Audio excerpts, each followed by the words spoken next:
Շուտով մայիսի 9-ն է Ստեփանակերտի Լենորա Ավետիսյանը փորփրում է ընտանեկան արխիվը, հպարտությամբ պատմում հոր Խորհրդային Միության եռակի իշխանանշանակիր 89-րդ հայկական Թամանյան դիվիզիայի զինվոր Մանուչար Ավետիսյանի մասին։ Մանուչարն առաջիններից մեկն է կամավորագրվել ու ընկերների հետ Արցախից եկել Հայաստան։ Ուսումնավարժական պարապմունքները վաղարշապատում անցնելուց հետո մեկնել են ֆրոնտ։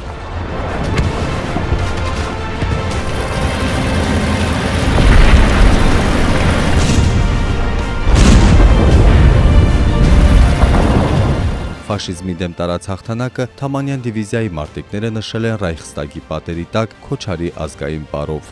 Մի բան շատ ուժեղ է տպավորվել իմ հիշողությանս մեջ, որ ուրեմն պատերազմը վերջացալ է 45 թվականի մայիսի 9-ին, ուրեմն իրանք եղել են 89-րդ Թամանյան դիվիզիան։ Մեկը արթնացրան են, վերկացեք, պատերազմը վերջացալ է եւ ասում սա պարում ենք, թե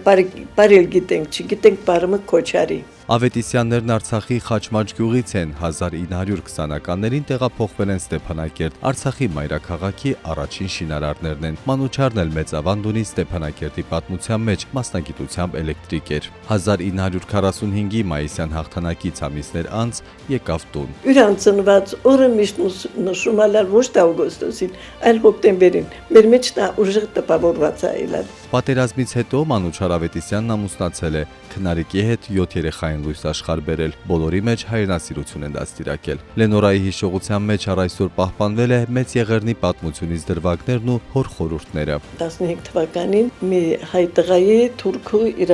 ընտանիքը մոտ պատասպարում է, բայց որ ասում է դե արդեն պետք է ուտացնում խմեցնում, ասում է դե դու պետք է գնաս, որ ինքը գետը անցնում է, առաքսը անցնում է այս կողմը, խփում է,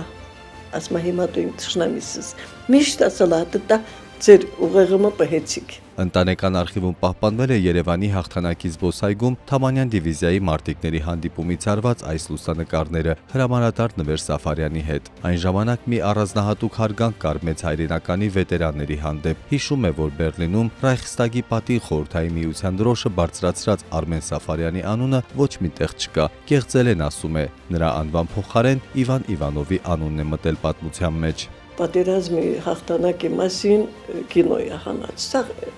ֆրանտավիկ տղաները այդ ժամանակվա պատերազմի մասնակիցները վերընկացա գնացան կինո։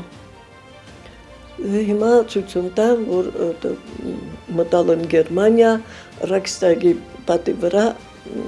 Բելարուս սովետական միության դրոշը տնում են։ Դա իլելա Ստեփանակերտի մի մարդ, ես հիշում եմ դրան, Արմեն Սաֆարյան։ Պապի օրինակով Արցախյան բոլոր պատերազմներին մասնակցել է Մանուչարի շարավիղները։ Արցախյան 44-օրյա պատերազմում անմահացել է նաև Լենորայի որդին։ Իմ տղասա առաջի պատերազմի մասնակցել է, սովետի բանակից որ եկալ է, մեր 88 թվականի նոյեմբերի 3-ին եկալ է բանակից, մտան մեր շարժման մեջ։ Հայրենական մեծ պատերազմը միայն հայրենիքի ազատության պատերազմ չէր, այլ պայքար էր ֆաշիզմի դեմ, որին Խորհրդային Միության բազմազգ երկրների շարքում անուրանալի ավանդ ունեցան նաև հայերը։